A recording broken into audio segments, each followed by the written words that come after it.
Ketika kemudian corona ini disikapi dengan panik, ini yang berbahaya.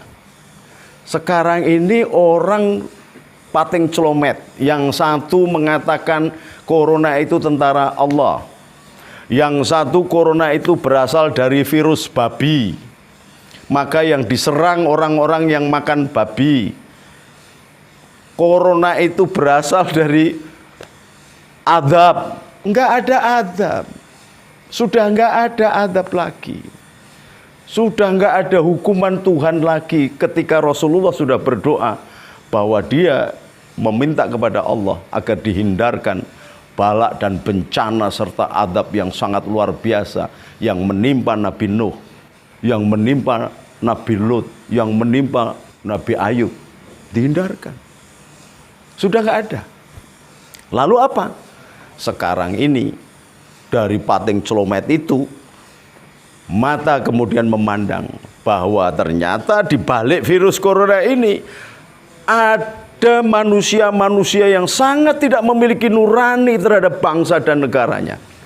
Ada manusia-manusia yang mengaku sebagai pemimpin yang harusnya melindungi segenap tanah tumpah darah dan seluruh lapisan rakyat tanpa kecuali, tanpa membedakan ras, suku, bangsa, dan agama. Tapi ternyata justru memancing daer keruh.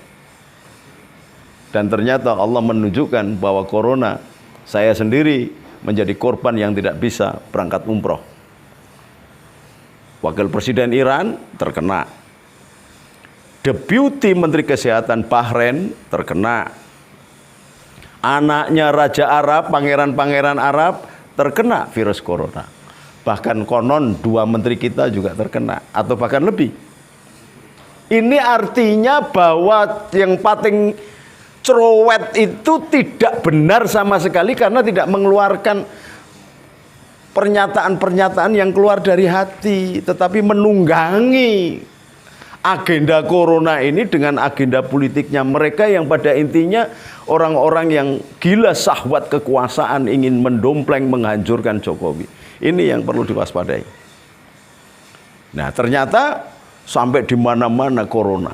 Jadi sisi kedua sampai melahirkan ucapan-ucapan jangan sholat Jumat,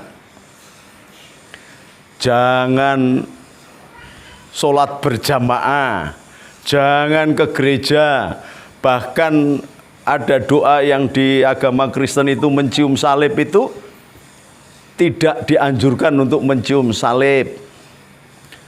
Ini mendowngrade ajaran-ajaran agama yang kemarin sangat laku sekali dijual belikan untuk dijadikan sebagai kendaraan mencapai kekuasaan. Sekarang jadi senyap. Kadal-kadal gurun yang semula galak-galak itu nggak muncul sama sekali. Ya, ini yang perlu rakyat harus waspadai. Rakyat mesti cerdas. Kalau Yesus atau Nabiullah Isa alaihissalam mengatakan ketika ada wanita Samaria yang minta untuk diobati, dia mengatakan, aku diutus untuk domba-domba Israel. Enggak, engkau adalah anak Tuhan yang bisa menjadi utusan Allah Bapa.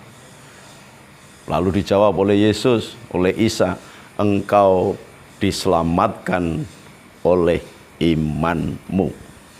Di dalam terminologi Islam, ana indandoni abdibi. Aku itu di dalam prasangka hambaku.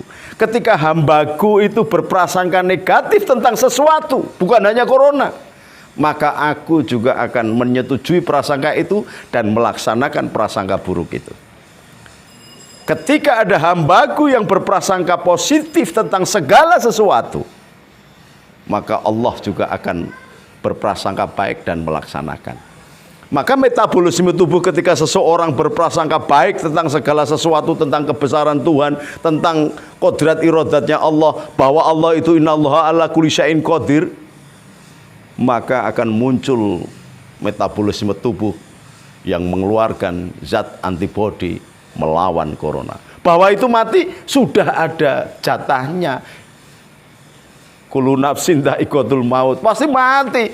Wong tidur aja tiduran di rumah ngitung duit aja kesedak minuman mati banyak.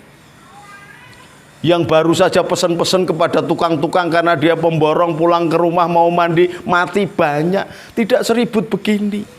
Dari sisi ini, jangan sampai penyakit yang datang ini mengorbankan imanmu dan corona menjadi berhala bagi manusia modern yang konon otaknya pintar-pintar, tetapi sesungguhnya dia tidak bijaksana karena tidak bermuara di hatinya, di aklunya, di akalnya, di hatinya. Bait Allah ini, bait Allah ini. Anjuran-anjuran untuk tidak sholat Jumat, anjuran-anjuran tidak sholat berjamaah. Rasulullah sendiri mengatakan, kalau engkau tahu bahwa pahalanya sholat isya berjamaah, maka engkau akan mendatanginya. Kalau di jalan ada singa, ada ular, ada binatang-binatang buas yang siap menerkammu, demi melihat betapa hebatnya pahala sholat jamaah sholat isya itu, dia akan tetap.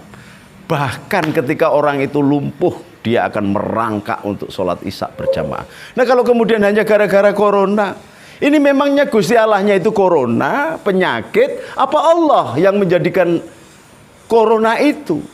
Kita harus kembali bahwa Robbana ma khalaqta hadza batila, bahwa sesuatu dibikin oleh Allah itu ada manfaatnya. Kata itu corona ada manfaatnya.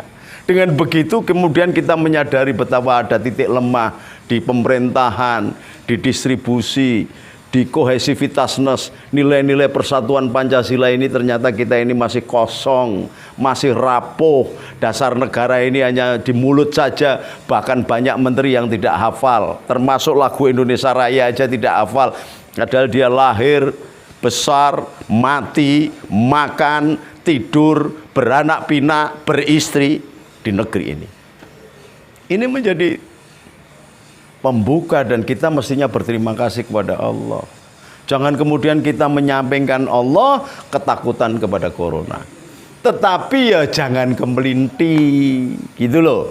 Bahwa di daerah-daerah yang memang sudah diketahui itu ada endemi, coronanya jumlah korbannya banyak, ya jangan bunuh diri, gitu loh. Jadi kalau ada Jenderal Gatot mengatakan bahwa harus datang berbondong-bondong di masjid, lihat suasana dulu. Masjid yang mana? Gereja yang mana? Vihara yang mana? Pura yang mana? Lah kalau memang itu kemudian mengatakan, oh kita yakin, kita iman kepada Allah, kalau orang mati itu Israel ada daftarnya, kalau yang mati ya mati aja. Iya, tetapi bukan begitu. Kalau memang di situ ada bahaya, ya jangan diterobos. Tawakal ya tawakal.